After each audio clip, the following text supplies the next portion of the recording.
Thomson & Co.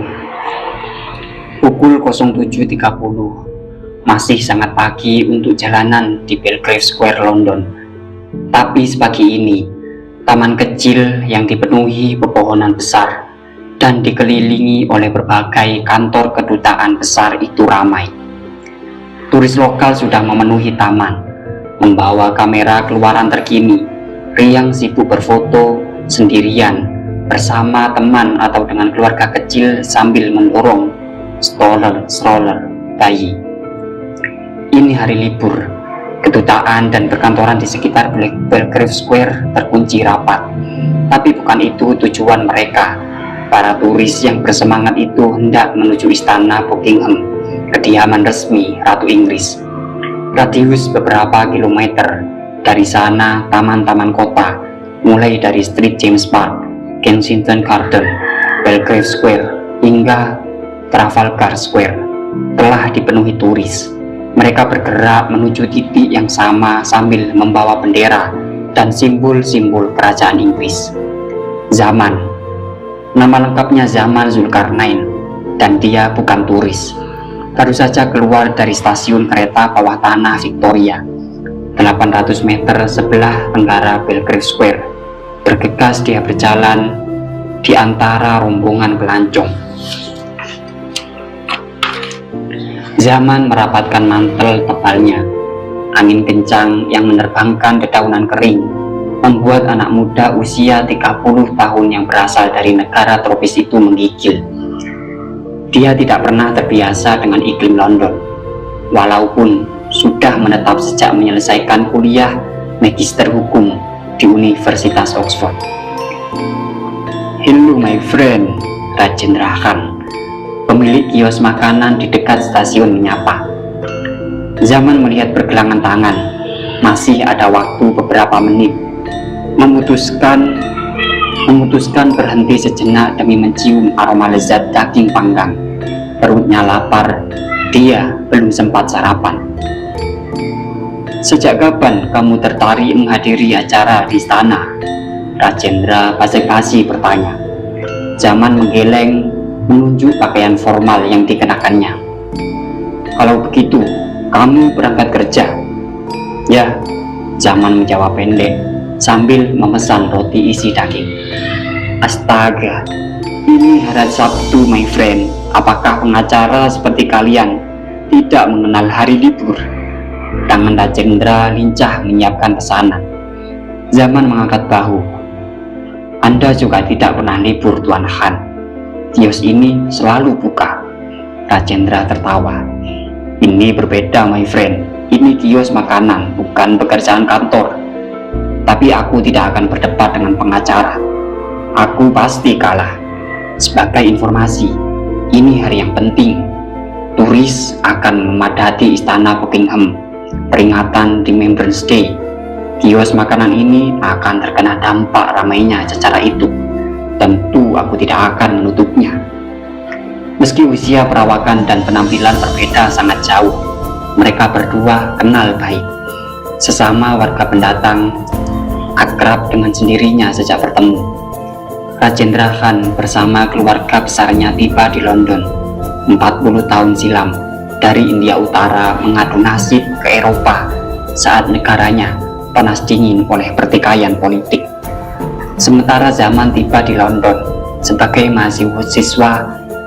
mahasiswa dari Indonesia 6 tahun lalu, sejak diterima magang di salah satu firma hukum yang memiliki kantor di Belgrave Square.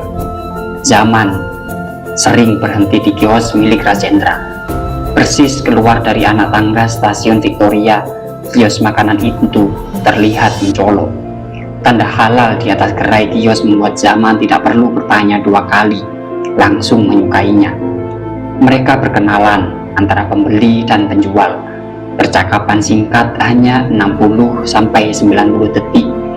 Tapi karena nyaris setiap hari bertemu, mereka mengenal satu sama lain dengan baik lewat rangkaian potongan-potongan percakapan pendek. Zaman menyerahkan selembar 10 pound sterling sekaligus untuk bayar roti daging 2 hari lalu, Tuan Rajendra. "Aku lupa membayarnya." Kemudian melambaikan tangan, dia harus kembali bergegas. Rajendra mengangguk, sudah sibuk dengan pembeli berikutnya. Menggenggam bungkusan roti, Zaman meneruskan langkah menuju kantornya. 1-2 bus London yang terkenal itu, bus tingkat berwarna merah, melintas di jalanan, dipenuhi penumpang. Ini bukan pagi yang menyenangkan bagi Zaman. Saat sebagian besar penduduk London bersiap menyambut acara peringatan pahlawan perang di Istana Buckingham, saat dia memutuskan bersantai sepanjang hari di apartemen, karena dia jelas bukan penduduk lokal, tidak tertarik dengan acara kerajaan. Telepon genggamnya mendadak berbunyi. Dia menyesal lupa menonaktifkan telepon. Telepon itu yang sangat penting, dari Sir Thompson, partner senior firma hukum tempatnya bekerja. Sejak magang setahun lalu, kemudian diangkat menjadi junior associate 6 bulan terakhir. Zaman tidak pernah bicara langsung, apalagi di telepon seorang partner. Dia hanya berurusan dengan senior lawyer, atau kalaupun ada pekerjaan dengan Sir Thompson, maka kontak dan sebagainya melalui sekretaris. Pagi ini, dia justru ditelepon langsung penguasa tunggal firma. Sedikit canggung mengangkat telepon. Sir Thompson tidak banyak bicara, hanya menyuruhnya segera datang ke kantor 30 menit. Tanpa banyak protes, Zaman mengangguk, bergegas berganti pakaian, berlarian ke stasiun kereta bawah tanah terdekat dari apartemen. Kapsul kereta melewati 2 stasiun, tiba di stasiun Victoria. Zaman menaiki anak tangga ke permukaan kota London, lantas berjalan kaki menuju Belgrave Square, melintasi lautan turis yang semakin ramai. Ini persis sama seperti 2 tahun lalu saat dia hendak wawancara magang. Petugas administrasi firma menelponnya pagi-pagi sekali, bilang dia ditunggu di kantor 30 menit. Segera, Zaman berseru tidak percaya. Waktu itu dia masih tinggal di kawasan kampus. Jarak Belgrave Square dari Oxford 100 km lebih. Bagaimana mungkin dia bisa tiba di sana dalam waktu 30 menit? Belum lagi, pukul 9 Zaman sudah terlanjur ada janji konsultasi dengan salah satu profesor pembimbing yang terkenal sulit di kampus. Thompson & Co. Profesor pembimbingnya berseru, memastikan tidak salah dengar. Zaman mengerut. Dia cemas itu pertanda tidak bisa membatalkan janji. Jika profesor keberatan, saya akan bilang tidak untuk interview itu. Ini bukan firma hukum yang menjadi target saya setelah lulus. Saya bahkan tidak mengenalnya. Zaman buru-buru menjelaskan. Keberatan?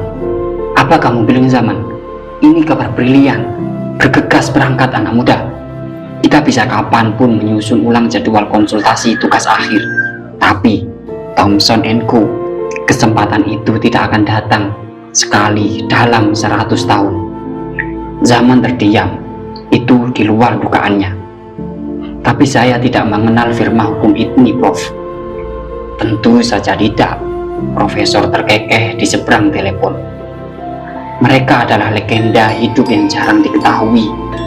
Mereka tidak semegah Latham dan Watkins atau seglamor Baker McKenzie, penguasa firma hukum dunia. Tapi nama Thompson & Co. selalu disebut dengan penuh kehormatan. Laksana manuskrip kuno dari belantara hukum yang kadang kala kejam. Kantor mereka seperti kuil suci. Pengacara mereka adalah kesatrianya. Aku tidak ingat kapan terakhir kali lulusan Oxford pernah bergabung di sana. Ini kesempatan terbaik bagimu, Zaman. Berangkatlah ke Belgrave Square. Sementara kereta bawah tanah melesat menuju pusat kota London, Zaman menghembuskan nafas lega. Dengan demikian, dia tidak perlu berhenti di stasiun kampus berikutnya menutup telepon. Panggilan wawancara super mendadak ini sebenarnya membingungkan. Dari sekitar 6 aplikasi magang yang dia kirim, Zaman tidak pernah mengirim aplikasi ke firma hukum itu. Bagaimana mungkin dia tiba-tiba diundang interview? Dan apa yang dibilang profesor pembimbingnya? Kesatria kuno. Tiba di Belgrave Square, setidaknya dia paham sebagian istilah itu. Lokasi kantor firma hukum ini dekat sekali dengan istana Buckingham. Bangunan putih 4 lantai dengan gaya arsitektur klasik, terselip di antara kedutaan besar dengan negara-negara penting. Jendela-jendela besar menghiasi dinding-dinding bangunan. Lokasi Thomson & Co amat berbeda dengan kantor firma hukum besar dunia yang bergantung di gedung pencakar langit atau di jantung bisnis dan perusahaan multinasional. Kantor firma ini seperti kastil kuno dibandingkan perkantoran modern. Hanya ada satu petugas yang menyambutnya di lobi. Penjaga keamanan. Petugas itu mengantarnya ke ruangan wawancara. Lantai kantor itu dari pula alam tua, tiang-tiang tinggi yang kokoh, udara terasa hangat. Zaman melangkah sambil menatap dekat sekeliling. Siapapun penghuni kantor ini memiliki selera yang bagus. Lorong-lorong dipenuhi benda seni, lukisan-lukisan terbaik terpajang di dinding. Anda terlambat setengah jam. Senior lawyer yang akan mewawancarai menatap tajam, duduk di seberang meja, wajahnya masam. Dia jelas tidak suka menunggu. Zaman menghela nafas. Dia bahkan sudah berlarian dari stasiun Victoria. Pakaiannya basah oleh keringat. Entah sudah sekusut apa penampilannya. Saya sudah berusaha tiba tepat waktu, sir. Tapi jadwal kereta bawah tanah London terlambat. Jalanan kota juga padat. Tidak ada alternatif. Meminta saya tiba di sini dalam waktu 30 menit itu impossible. Kecuali jika menaiki helikopter. Lantas kenapa Anda tidak meminta helikopter kepada petugas kami yang menelpon? Senior lawyer berusia 50 tahun itu berseru dengan aksen daratan Inggris yang kental. Zaman menelan ludah itu berkurang atau sarkasme. Waktu itu Zaman tidak tahu betapa seriusnya kalimat senior lawyer yang mewawancarainya. Firma hukum ini memiliki 2 helikopter dan 3 pesawat jet pribadi terparkir rapi di London City Airport. Kapanpun dibutuhkan, pilot akan menerbangkannya dengan cepat. Baiklah, kita lupakan soal keterlambatanmu. Silahkan duduk. Zaman duduk di kursi kayu. Namaku Eric Morning, senior lawyer Thomson & Co. Anda bisa memanggilku langsung Eric. Aku tidak keberatan. Aku yang akan mewawancarimu setengah jam ke depan. 4 pertanyaan, 4 jawaban interview ini selesai. Zaman mengangguk. Anda memang tidak pernah mengirim ke aplikasi kami. Jadi, tidak perlu mengingat-ingatnya. Kami tidak menerima aplikasi dari manapun. Firma hukum ini memiliki pendekatan yang berbeda. Kami bukan yang terbesar secara statistik, dan kami memang tidak tertarik dengan beberapa jumlah karyawan. Eric seperti bisa mengerti raut muka bingung Zaman. Di luar para lekar, staf dan petugas pendukung, firma hukum ini hanya digerakkan oleh satu partner, Sir Thomson sendiri, dengan 6 senior lawyer. Ketika salah satu dari mereka pergi, entah itu partner atau senior lawyer, kami baru merekrut anggota baru. 1 senior lawyer kami pensiun 2 minggu lalu setelah mengabdi 60 tahun di firma ini. Dan disinilah Anda sekarang. Salah satu kandidat. Kami mengundang 12 mahasiswa fakultas hukum terbaik dari seluruh dunia untuk mencari calon penggantinya. Anda yang ke-12, orang terakhir yang harus ketemu. Anda sudah siap? Tanpa basa-basi lagi, Eric memulai wawancara. Zaman terdiam menelan ludah. Itu bukan model wawancara magang biasa. Itu pengalaman yang sangat berbeda. Ada 4 pertanyaan dalam wawancara itu. Dia tidak diuji tentang pengetahuan hukum, simulasi kasus, pendapatnya tentang sebuah keputusan, atau tentang motivasi kerja, kemampuan kerja sama tim, preferensi karir, dan sebagainya. 1 dari 4 pertanyaan itu hanya tentang jika berkata jujur akan membuat 4 orang jahat terbunuh mengenaskan, sedangkan berbohong akan membuatnya selamat, maka pilihan apa yang akan Anda ambil? Setengah jam berlalu, senior lawyer menutup wawancara, bilang hasilnya akan diberitahukan beberapa hari kemudian. Selamat pagi, petugas pintu depan menyapa ramah, memutus kenangan 2 tahun lalu. Zaman membalas salam pendek. Dia baru saja menaiki 3 anak tangga, melewati pintu depan. Biar saya saja yang menentukannya. Anda sudah ditunggu di ruangan meeting. Petugas mengulurkan tangan demi melihat Zaman melepas mantel tebalnya. Terima kasih. Zaman mengangguk. Masih memegang bungkusan roti isi daging, Zaman melangkah di lorong bangunan menuju ruangan pertemuan dengan pintu terbuka. 2 orang telah menunggu di sana, sibuk membaca berkas di atas meja, sesekali berdiskusi serius. Perapian menyala membuat ruangan terasa hangat. Selamat pagi, Sir Thompson. Zaman menyapa lebih dulu. Orang yang dipanggil Sir mengangkat kepalanya dari kertas di atas meja. Usianya sekitar 75 tahun. Rambutnya memutih, tapi gurat wajahnya berwibawa. Aksen suaranya berat, fisiknya masih kokoh. Akhirnya kamu tiba. Sempurna, tepat waktu. Dia tidak pernah terlambat lagi sejak wawancara 2 tahun lalu. Eric, yang dulu mewawancarai Zaman, duduk di sebelah Sir Thompson tertawa kecil. Silakan duduk, Zaman. Tolong pintunya ditutup lebih dulu. Zaman menutup pintu, kemudian menarik kursi yang terbuat dari kayu jati. Duduk, sedikit kikuk. Dia tidak tahu gimana baiknya meletakkan bungkusan roti isi daging.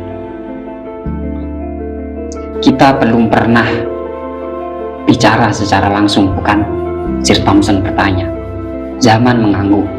Dia hanya beberapa kali berada satu ruangan dengan Sir Thompson, atau satu acara, atau saling menyapa pendek saat bertemu di lorong kantor.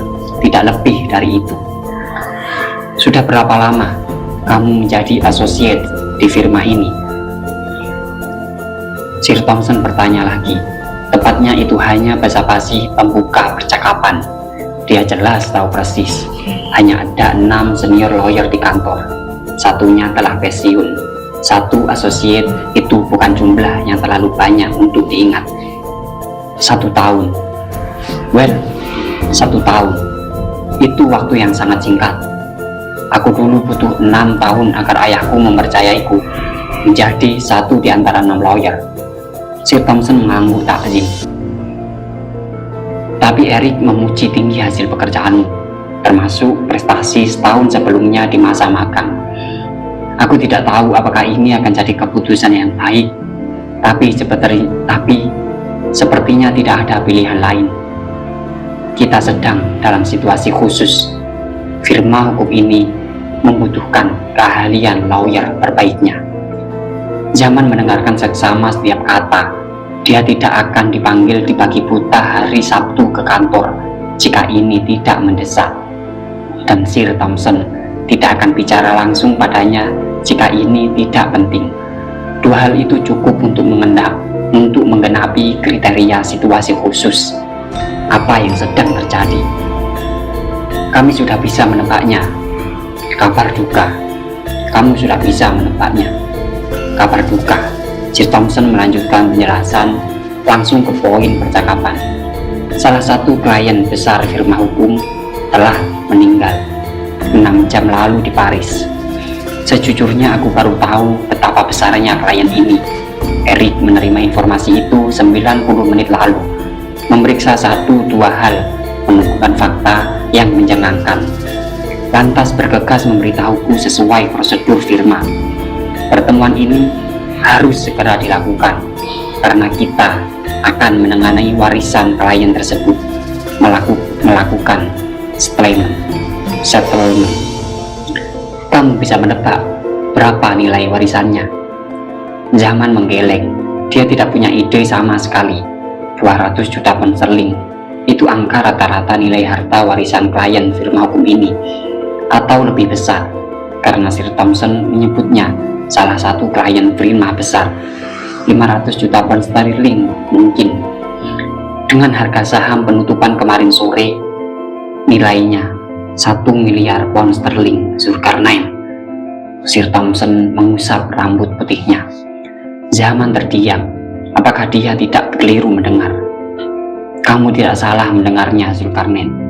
Klien ini mewariskan aset berbentuk kepemilikan saham senilai 1 miliar pound sterling dalam mata uang asal negaramu.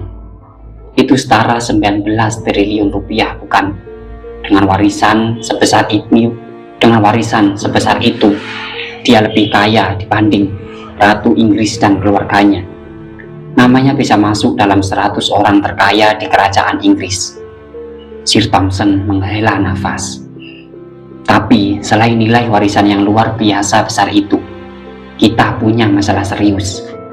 Karena ini jenis penyelesaian harta warisan yang amat pelik, sekaligus menarik.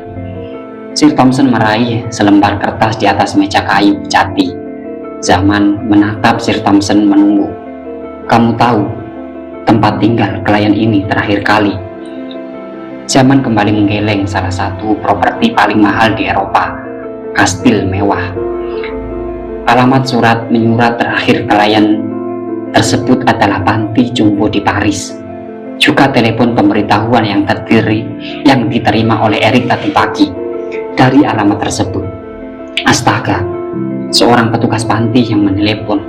Sir Thompson berseru. Aku sudah menjadi pengacara spesialis penyelesaian warisan selama 50 tahun.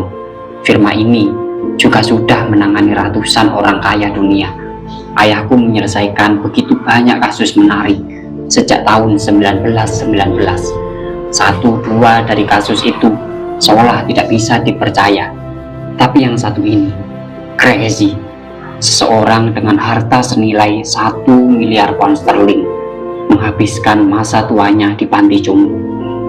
Kamu pernah menapukan kasus seperti ini, Eric?